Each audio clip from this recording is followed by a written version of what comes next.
સુરતમાં બેંગલુરુના એન્જિનિયર અતુલ સુભાષના આપઘાત કેસને લઈને પત્ની પીડિત પતિઓએ પ્રદર્શન કર્યું। હાથમાં પ્લે કાર્ડ લઈને કાયદા હેઠળ મહિલાઓના અધિકારોના દુરુપયોગનો મુદ્દો ઉઠાવ્યો હતો અને પુરુષો માટે એક કમિશનની રચના કરવા માંગ કરવામાં આવી હતી। ખોટા કેસો દ્વારા અત્યાચાર ગુજારાયેલા પુરુષોને ન્યાય આપવા માટે નક્કર પગલાં લેવા માંગ કરાઈ છે।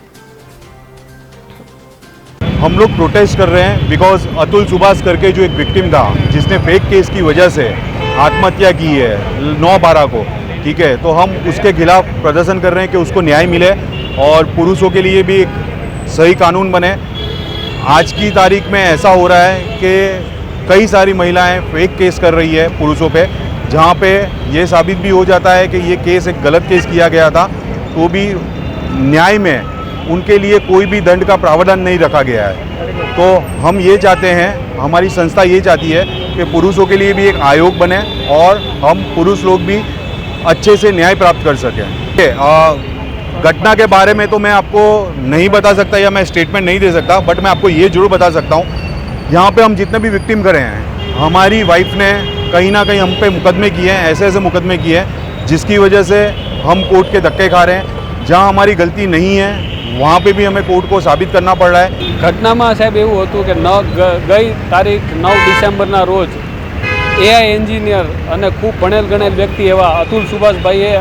એક ખરાબ અને એક જે કહેવાય દુઃખદ પગલું ભરી લીધું છે, આત્મહત્યા કરી લીધી છે એમણે। તો તેમને અને તેમના પરિવારને એક ન્યાય મળે તે હેતુથી અમે અહીંયા ભેગા થયા છીએ અને લોકોમાં જાગૃતિ આવે કે જે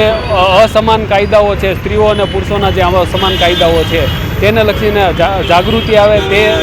અને લોકો જનજાગૃત થાય, સમાજમાં આવું પણ બને છે એવી લોકોને જાણ થાય એ માટે અમે અહીંયા ભેગા થયા છીએ અને જે આ પ્રદર્શની તમે જોઈ રહ્યા છો પ્રદર્શની કરી રહ્યા છીએ।